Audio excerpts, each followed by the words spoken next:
Good morning everyone, and I am doing this video to show you how to save the charts that I send to you in an email when you register for the TradingView indicators that I have.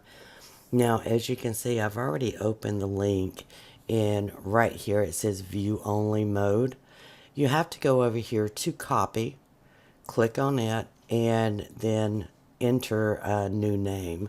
So for example, I could say the ATR SR, and then I'm going to click save. Then it loads a new chart, and once it does that, notice how you can now edit the inputs.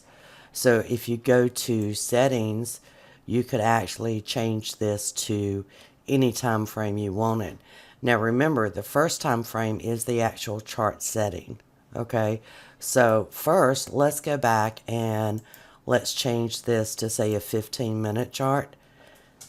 Now when I go to the settings tab, I can say, okay, I want a 1 hour and a 4 hour chart. Well, let's make it a 3 hour, and click OK, and that will change it for you. Okay, all you have to do is go back and save the chart.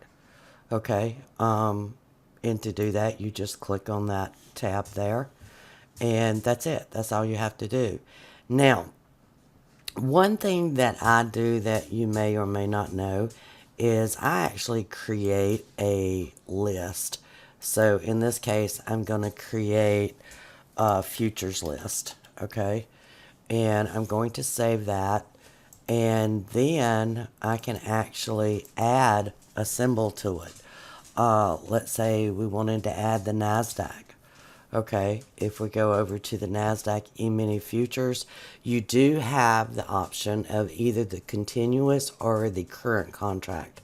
Now, if you're trading through NetX, I really recommend that you use the current contract. Otherwise, you could use the continuous contract. There will be a difference in between them. So in this case, we're going to use the E-mini futures June contract. We can also add the Russell.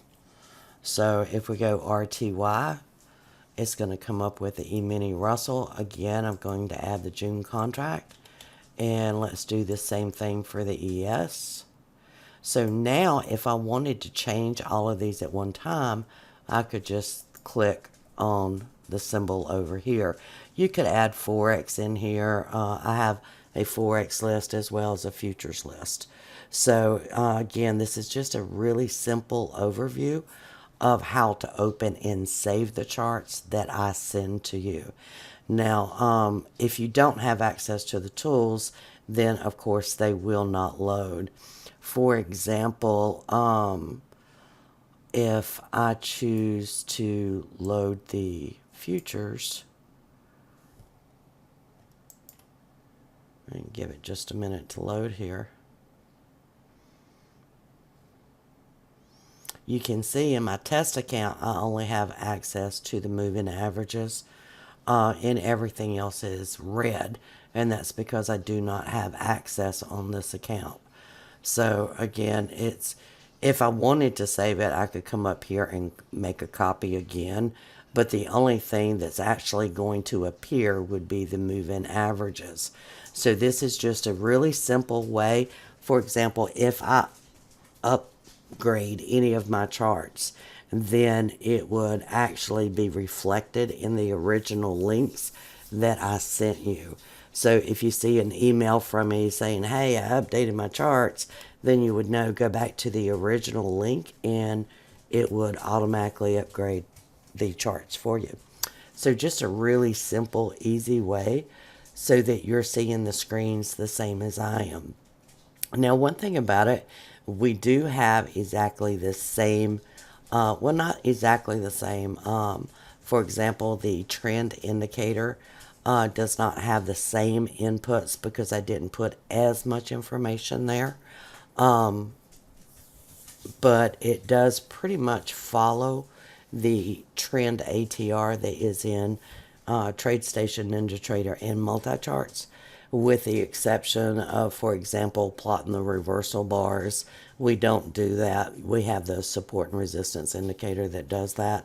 I wanted to keep the charts as clean as possible, so I did not put in a lot of the extras that, I could cover with another indicator. So, of course, if you have any questions, if you just email me, I will be more than happy to answer your questions.